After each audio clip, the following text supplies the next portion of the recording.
गुरु हर शिष्य को अंधेरे से उजाले की तरफ लेके आता है, राइट। गुरु को पारस जानिए, करे लोह को स्वर्ण, वो लोहे को स्वर्ण में कन्वर्ट कर देता है, राइट। शिष्य और गुरु जगत में केवल दो ही वर्ण। हमारे अगले कहानीकार हैं संदीप सेन जी, जो गुरु और शिष्य के अनमोल रिश्ते पर कहानी कहने वाले हैं। Let's put our hands together for Sandeep Sen please. मेरा नाम है संदीप सेन। अरे सुनिए सुनिए सुनिए, मेरा नाम है संदीप सेन। साइकिल की चेन टूट जाए तो गले में पेन। तो हम कहानी की शुरुआत करते हैं। अच्छा एक बात बताओ, आप पेंटिंग कौन कौन करता है? अरे वाह, बहुत सारे बच्चे पेंटिंग करते हैं। तो आज जो कहानी सुनाऊंगा मैं एक चित्रकार की कहानी सुनाऊंगा। चलो हाथ नीचे कर दो। तो एक बार क्या हुआ, एक राज्य में एक बहुत ही मशहूर चित्रकार रहता था। हेलो, देखो जो बातें करेगा उसको स्टोरी सुनाई नहीं देगी, फिर मजा नहीं आएगा, ठीक है। अगर किसी ने बात की तो मैं इकट्ठी हो जाऊंगा, ठीक है। चलो हाँ, तो कहानी की शुरुआत करते हैं। एक राज्य में एक बहुत मशहूर चित्रकार रहता था। उसके जो चित्र थे, उसका जो आर्ट वर्क था, वो इतना अच्छा था कि आसपास के सब गांव में उसका बोलबाला था कि यार चित्र जो बनाता है तो वो ही अच्छा बनाता है। उसके चित्रों का बोलबाला सुन के एक दिन क्या हुआ कि एक भैया थे, उन्होंने सोचा कि यार मेरे को भी इतना फेमस होना है, मैं भी चित्र बनाना सीखूंगा। तो वो क्या हुआ, उन गुरुजी के पास गए।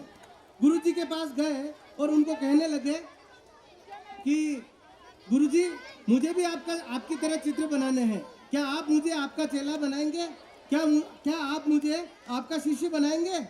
तो गुरुजी ने कहा कि बेटा, अगर तुम्हारी मन में इच्छा है, अगर तुम चित्रकारी सीखना चाहते हो तो मैं तुमको अपना शिष्य बनाने के लिए तैयार हूँ।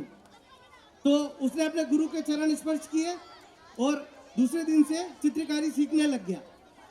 अब दूसरे दिन से वो चित्रकारी सीखने लग गया। उसने बहुत मेहनत की क्योंकि उसमें लगन थी सीखने की, तो वो चित्रकारी सीखने लग गया।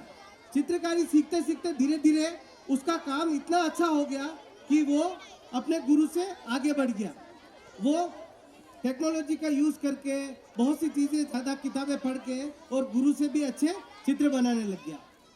अब क्या, जैसा कि लोगों में फैल गई बात कि यार इस गुरु का जो शिष्य है वो बहुत ही अच्छे चित्र बनाता है। तो धीरे धीरे लोग उसके चित्र ज़्यादा खरीदने लग गए, उसकी तारीफ ज़्यादा करने लग गए। तो ये ऐसा सोचकर उस शिष्य में थोड़ा सा घमंड आ गया। घमंड आ गया, समझते हो ना, कि मैं सबसे बड़ा हूँ, मेरे से अच्छा चित्रकार कोई नहीं है। तो जब उस चित्रकार के शिष्य में घमंड आ गया तो उसने बोला कि मैं तो अब गुरुजी से अच्छे चित्र बनाता हूँ, अब मैं गुरुजी के साथ क्यों रहूँ। तो वो अपने गुरुजी के पास गया और उसने बोला कि गुरुजी, ये तो आप भी जानते हो कि अब मेरे चित्र आपसे ज़्यादा अच्छे हैं, अब मुझे आपकी ज़रूरत नहीं है। तो ये सुनकर गुरुजी को बहुत दुख हुआ कि मेरा शिष्य मुझसे ऐसे कैसे बात कर रहा है कि मुझे अब आपकी ज़रूरत नहीं है।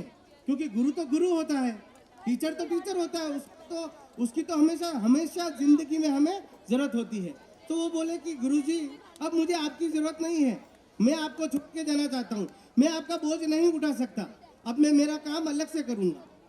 तो गुरुजी ने कहा कोई बात नहीं बेटा, आपको अगर मेरे साथ नहीं रहना है तो आप जा सकते हो, लेकिन कभी जिंदगी में मेरी जरूरत पड़े तो तुम्हारे ये गुरु के दरवाजे तुम्हारे लिए हमेशा खुले रहेंगे।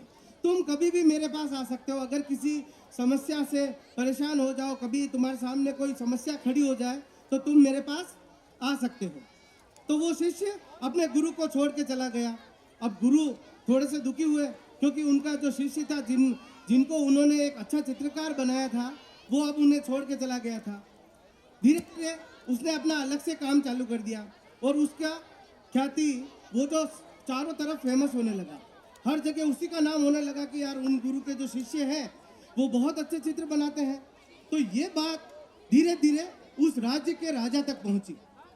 अब राजा को पता चला कि हमारे राज्य में एक चित्रकार ऐसा है जो बहुत सुंदर सुंदर चित्र बनाता है, बहुत हूबहू पेंटिंग बनाता है। अगर आपका चेहरा बनाने के लिए कहेंगे तो भी बना देगा, अगर उसको हाथी बनाने के लिए कहेंगे हाथी भी बना देगा, अगर उसको घोड़ा बनाने के लिए कहेंगे घोड़ा भी बना देगा, और बिल्कुल हूबहू बनाता है, कोई कमी नहीं छोड़ता है।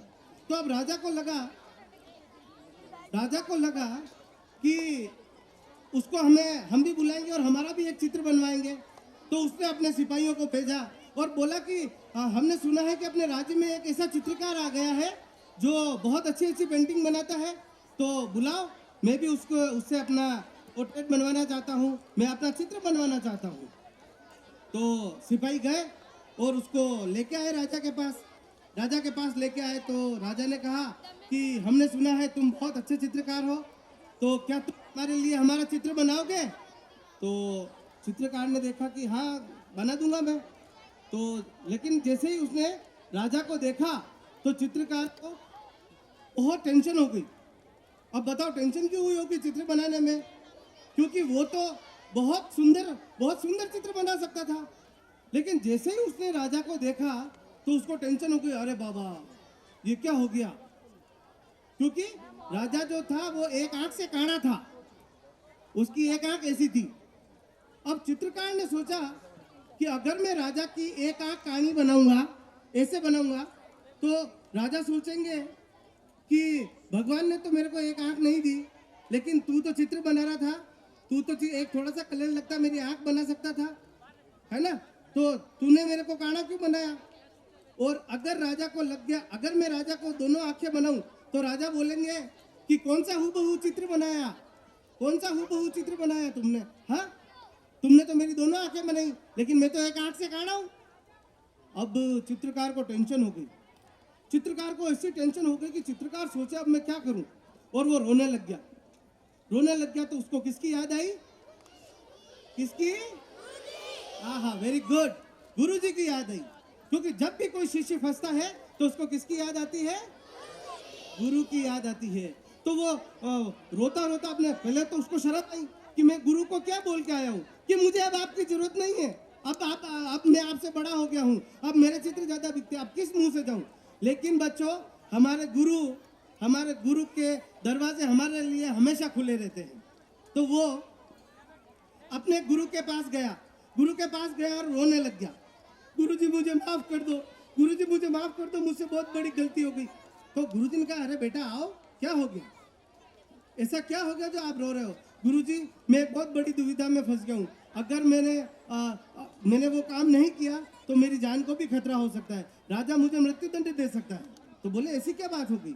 तो उसने अपने गुरु को सब बात बताई कि मेरे राजा ने मेरे पास 2 सिपाही भेजे और बोला कि मेरा चित्र बनाना है। गुरुजी समस्या ये है कि राजा एक आंख से काना है, अब मैं उसका काना चित्र बनाऊं तो राजा बोले कि तूने मेरे को काना क्यों बनाया? और अगर मैं दोनों आंखें बनाऊं तो वो बोलेंगे कि तूने दोनों आंखें क्यों बनाई, मैं तो काना हूं, तो तू तो फालतू की तेरी तारीफ हो रही है क्योंकि तू हूबहू चित्र नहीं बनाता है। वो जोर से रोने लग गया। गुरुजी ने बोला बस इतनी सी बात, क्योंकि गुरु तो गुरु होता है, गुरु के पास बहुत अनुभव भी होता है, गुरु कहीं समस्याओं को से सीखते हुए आता है। तो गुरु ने बोला बस इतनी सी बात। अब देखो, गुरु ने जो तरीका बताया, अगर आपको लगे कि गुरु ने जो तरीका बताया वो वास्तव में बहुत जोरदार है तो जोरदार तालियां बजाना। गुरु ने बोला, पहले सुनो तरीका सॉरी, गुरु ने बोला बेटा एक काम करना, देख तू न तो राजा को काना बना सकता और नहीं उसकी दोनों आंखें बना सकता, तो एक काम करना, राजा का तू शिकार करते हुए फोटो बनाना। अब शिकार करते हुए फोटो बनाएगा तो एक हाथ में बंदूक रहेगी और एक आंख आनी और एक पैर ऊपर और शिकार करते हुए फोटो।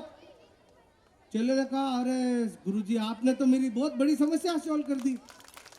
हाँ, क्योंकि वो जब शिकार करते हुए फोटो बनाएगा तो उसकी एक आंख तो वैसे ही बंद हो जाएगी, ठीक है, तो जिससे राजा काना भी नहीं लगेगा और उसके दोनों काम पूरे हो जाएंगे, चित्र भी पूरा अच्छा बन जाएगा और शिष्य ने जाके और गुरु राजा का वही चित्र बनाया शिकार करते हुए, और राजा बहुत प्रसन्न हुआ। उसने अपने चेले के लिए एक पूरा गांव इनाम में दे दिया। अब उस गांव में रहते थे कौन? गुरु और चेला दोनों साथ में रहते थे और चित्रकारी करते और अच्छे अच्छे चित्र बना के लोगों को बेचते, अपनी आजीविका चलाते। तो इस कहानी से हमें ये शिक्षा मिलती है बच्चों कि हमें हमेशा हमारे गुरु का सम्मान करना चाहिए। क्या करना चाहिए? क्योंकि गुरु सबसे बड़ा होता है। और हमारे एक दोहा भी है कि गुरु गोविंद दोहु खड़े काके लागू पा, बलिहारी गुरु आपके जो गोविंद दियो मिलाए। तो गुरु हर जगह, हर ज्ञान में, भक्ति में, हर जगह गुरु हमसे आगे होता है। तो धन्यवाद। कैसी लगी मेरी कहानी? जोरदार तालियां।